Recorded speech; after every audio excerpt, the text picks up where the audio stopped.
O Senhor esteja convosco. Ele está no meio de nós. Proclamação do Evangelho de Jesus Cristo, segundo Lucas. Glória a vós, Senhor.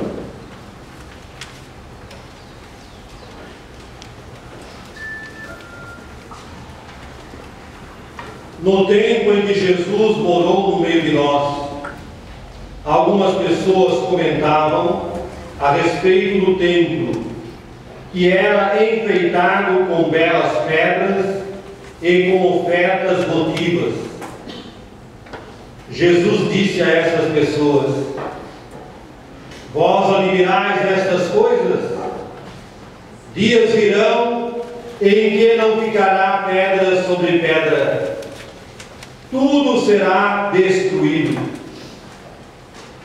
Mas eles perguntaram: Mestre, quando acontecerá isso?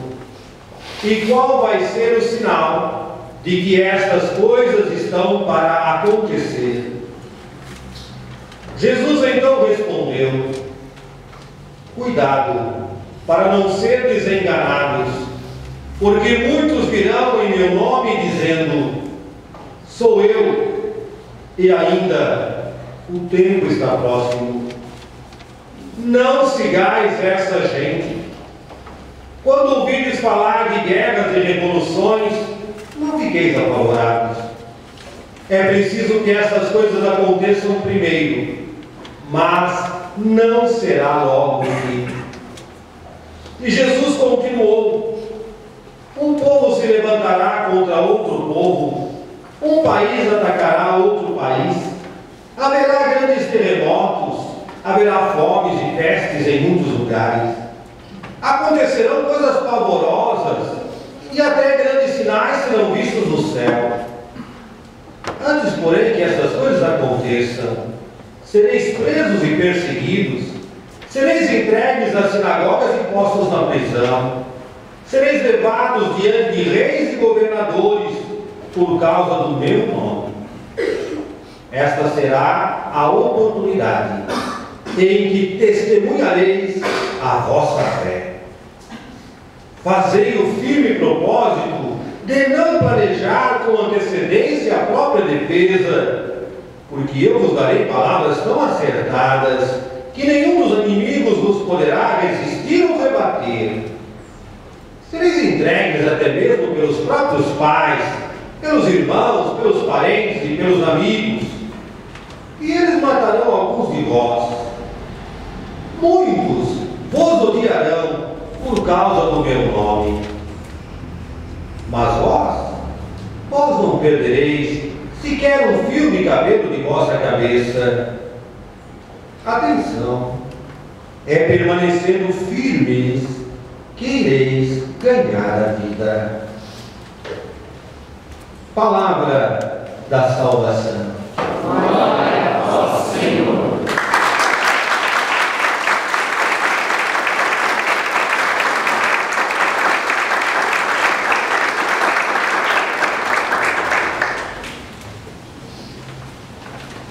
E as palavras do Santo Evangelho.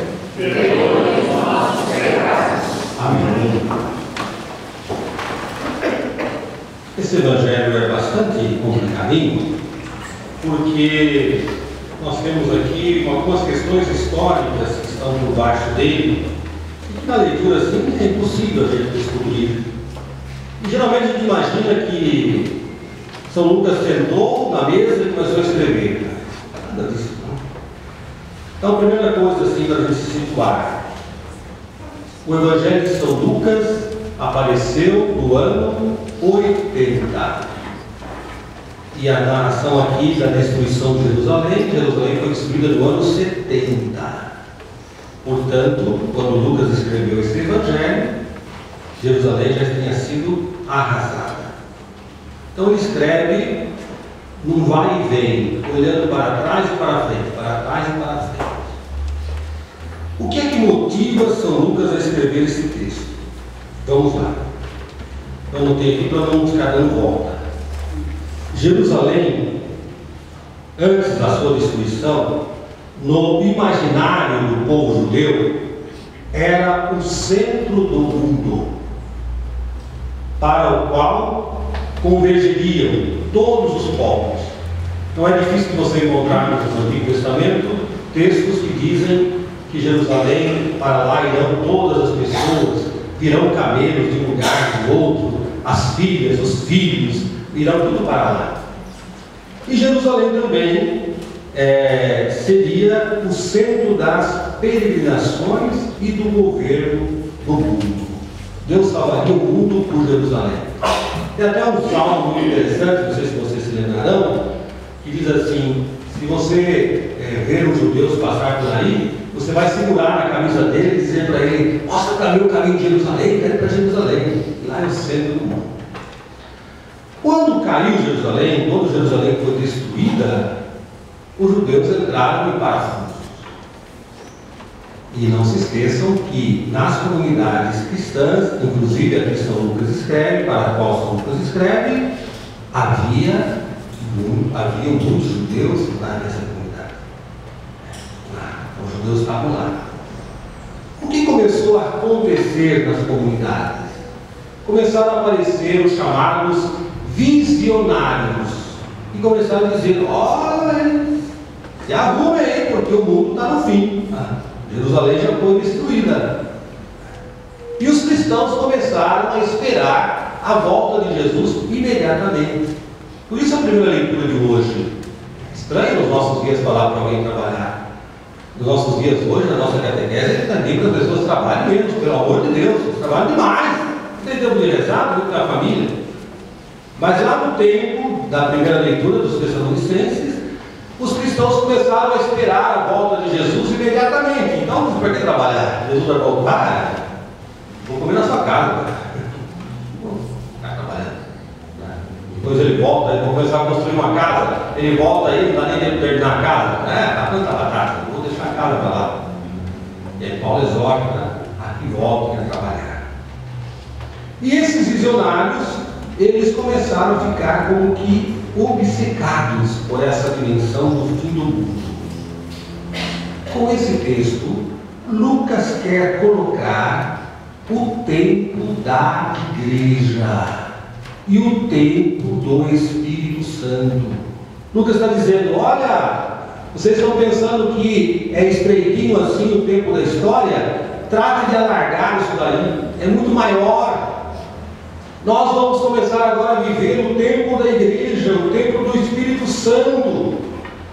E Lucas usa até da linguagem dos visionários, que é essa linguagem das pestes, sinais do céu, isso é coisa que os visionários falavam. E Lucas usa essa linguagem para dizer: olha, é mais para frente, é mais para frente. E Lucas, ele fala que esse tempo novo, que a gente não sabe quanto tempo durará, é o tempo da igreja, é o tempo do testemunho. Na época em que Lucas escreveu esse evangelho, o grande inimigo do testemunho era a perseguição. Muitos cristãos deixaram de ser cristãos porque eram perseguidos e mortos. Nos nossos dias não é mais isso. Você foi perseguido por dentro da igreja? Não. Saí da minha casa tranquilo, vim, cumprimentei o guarda que estava lá, ninguém me barrou. Mas o que aconteceu com a minha vida de igreja? Alguns deram risada. Lá vai o padre.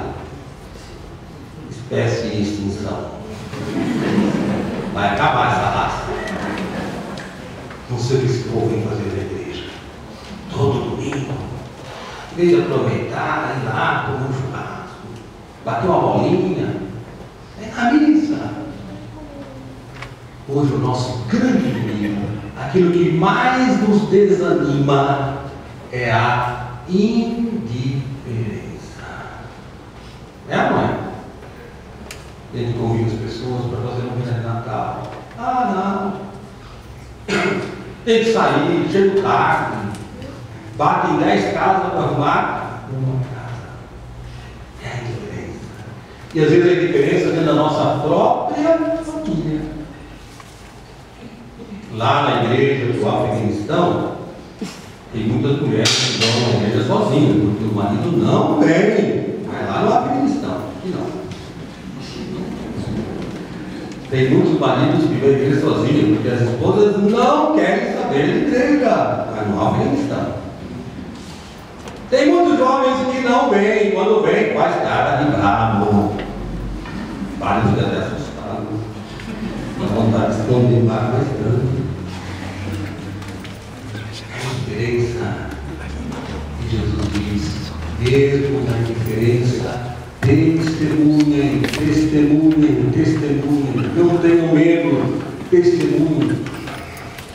O Espírito Santo estará com vocês, dará a vocês palavras tão sábias que vocês nem imaginam. Mas testemunhem, testemunhem, testemunhem. É o tempo do testemunho. Tá, mas assim, como é que a gente poderia aplicar essa palavra hoje?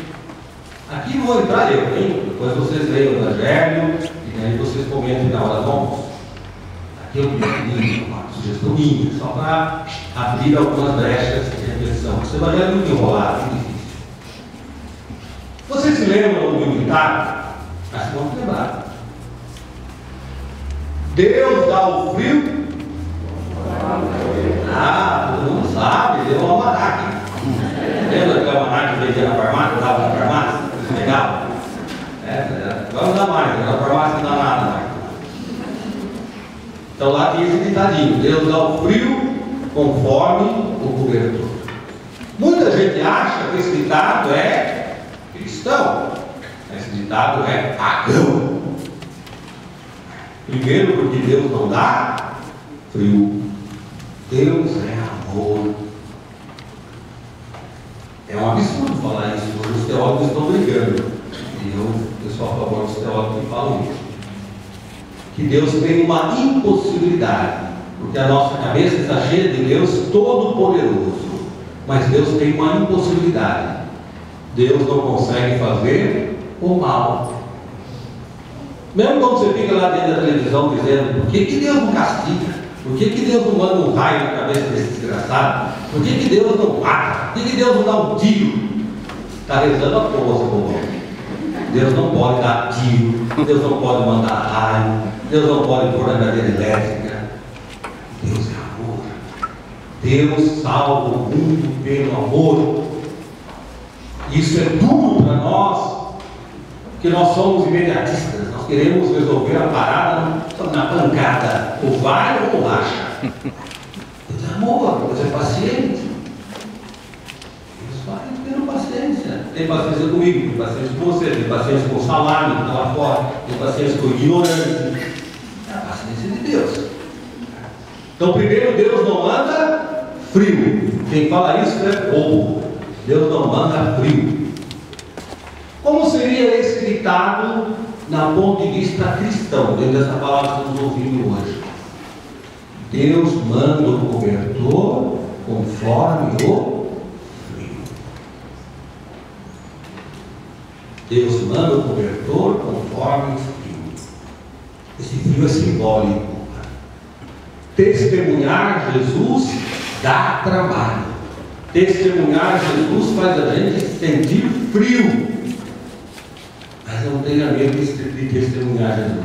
E quanto mais frio você tiver, maior será o seu cobertor. Estou vendo você com um cobertorzinho muito pequenininho aí, parece cobertorzinho de neném. Ah, você não está testemunhando por porcaria nenhuma, né? Você está forgado, né? Está sossegado, né? Pergunto para você, se você é cristão, você não sabe nem o que é isso, né? Por isso, não tenho medo de testemunhar, não tenho medo de se casar, tenho medo de ter filhos, tenho medo de ir na igreja, tenho medo de ser padre, tenho medo de ser catequista, tenho medo de ser dizimista. Deus manda o cobertor conforme o frio. Ah, padre, mas casar dá trabalho, hein? Dá frio. Claro que dá. Mas Deus manda o cobertor conforme o frio. padre, mas ter filho dá trabalho, hein? Não é custa, hein? Claro que custa.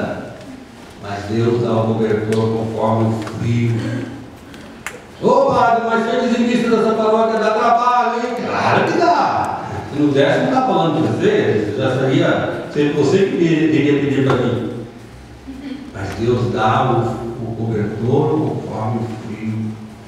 Ei, mas ser catequista dá trabalho, padre? Claro que dá. Mas Deus manda o cobertor conforme o frio.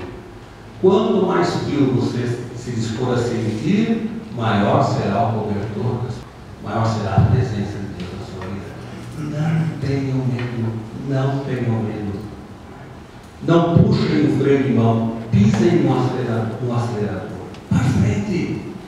Não deixe que os maus pensamentos, não deixe que a negatividade, não deixe que a tristeza, não deixe que a depressão domine.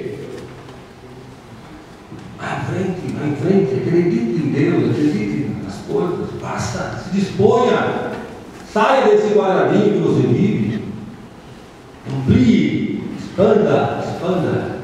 Deus manda o cobertor conforme o frio, você não ficará desamparado. Isso que o Lucas quer dizer é permanecendo firmes